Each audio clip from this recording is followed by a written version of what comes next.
In the tranquil hills of the early Sunda kingdom, around the 10th century CE, a noble child was born into a lineage steeped in both royal authority and spiritual depth.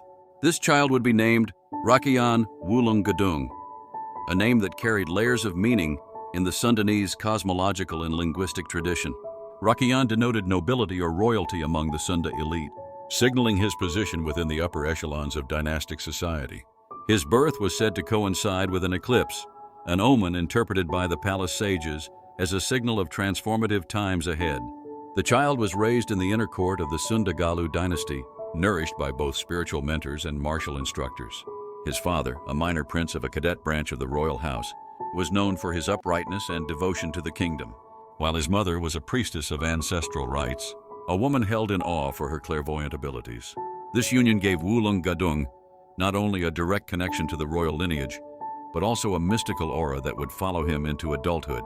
As a boy, Wulung Gadung exhibited an unusual mix of serenity and fiery determination. He would sit for hours listening to tales of ancient heroes and meditate under banyan trees near the sacred rivers. Yet when training with weapons or sparring with the older boys of the court, his movements were sharp, calculated, and almost trance-like, as if guided by unseen forces. The court elders whispered that this boy was touched by ancestral spirits, possibly the reincarnation of a guardian rishi who once protected the Western Highlands. His early education was rigorous.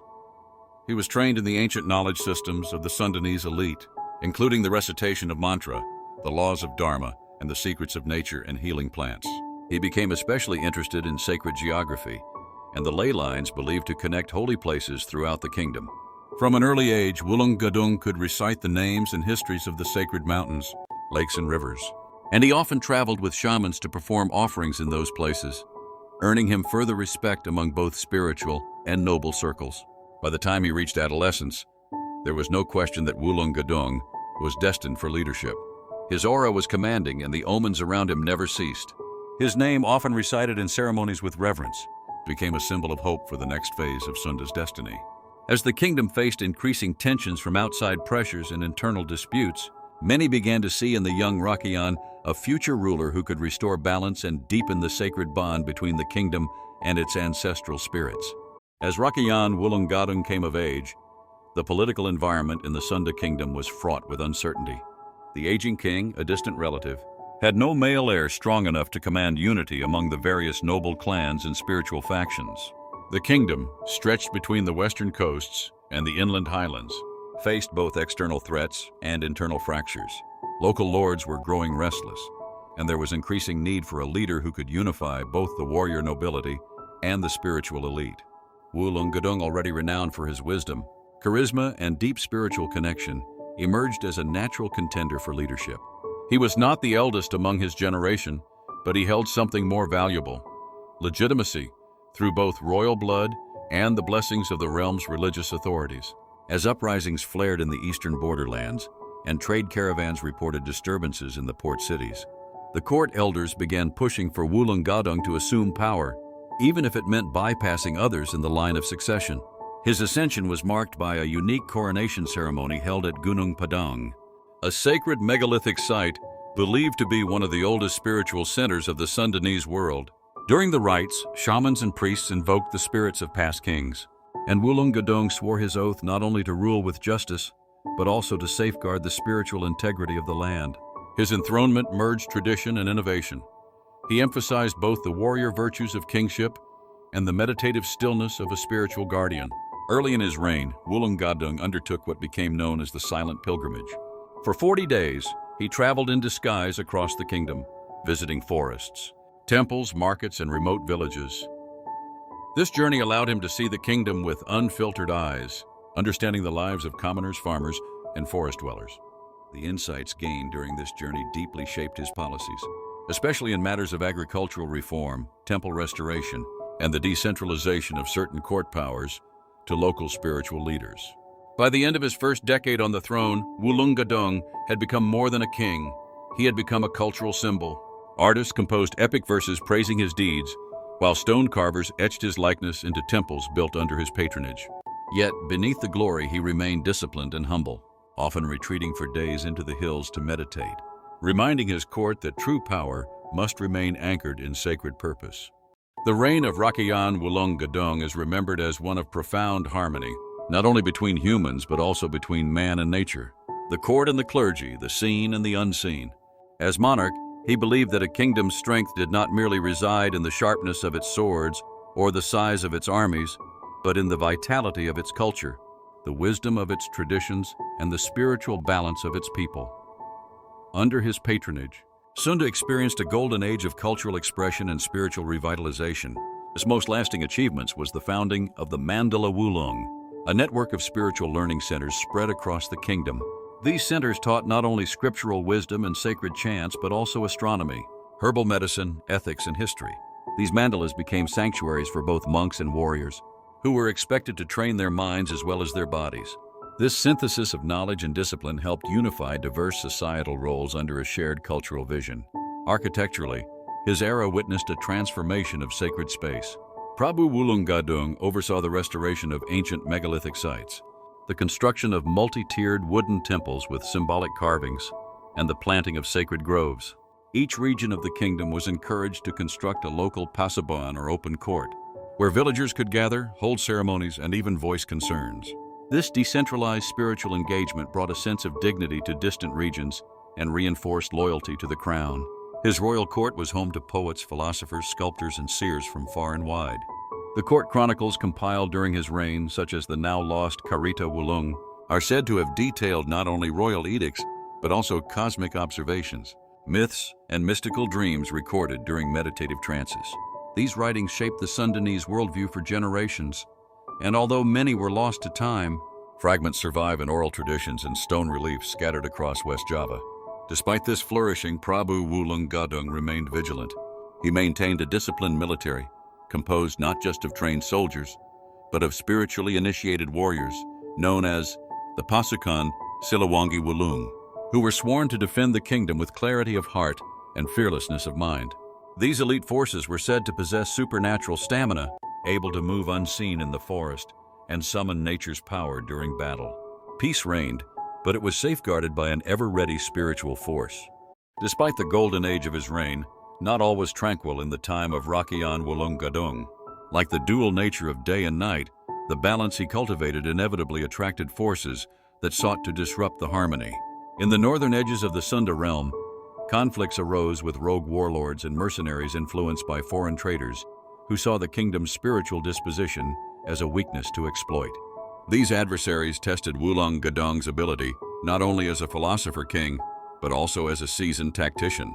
To confront this threat, Wulung Gadung initiated what later became known as the Wulung Purification Campaigns.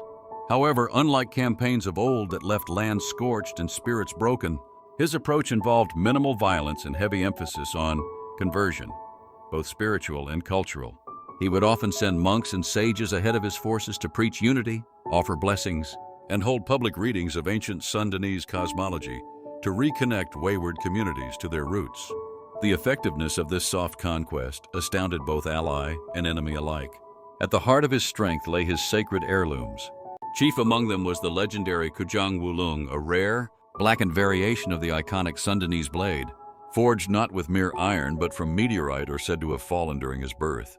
The Kujang resonated with spiritual energy and was believed to hum in the presence of lies or betrayal. Alongside it, he bore the Kembang Gadung, a ceremonial fan crafted from peacock feathers and wild ginger leaves, which he used in rituals to cleanse negative energies from palaces and battlefields alike. His spiritual connection to nature made him capable of miraculous feats. Many legends speak of him summoning rain and drought, silencing storms with chants, and calming wild animals with a mere gaze. These powers, while never used for personal gain, earned him reverence across the archipelago. Pilgrims from as far as Bali, Borneo, and even Champa came to Sunda, seeking wisdom from the forest king whose spirit was said to be one with the wind, the rivers, and the towering bamboo groves. However, not all challenges were external. Toward the twilight of his rule, fractures began appearing within the royal family. Some nobles, particularly those eyeing more lucrative foreign alliances, saw Wulung Gadung's policies as overly mystical and archaic. Rumors of court intrigue and whispered curses echoed through the stone halls of the palace. The king, aware of these undercurrents, chose patience over retribution. Believing that the spiritual rot could only be healed with light, not fire, As the tides of time rolled on and Rakeyan Wulung Gadung grew older, a profound change came over him. His once fiery eyes dimmed not from weakness, but from a deeper pull, an ancient call toward solitude and ultimate unity with nature. It was during a lunar eclipse, a celestial sign long regarded as sacred in Sunda cosmology, that Wulung Gadung summoned the royal council.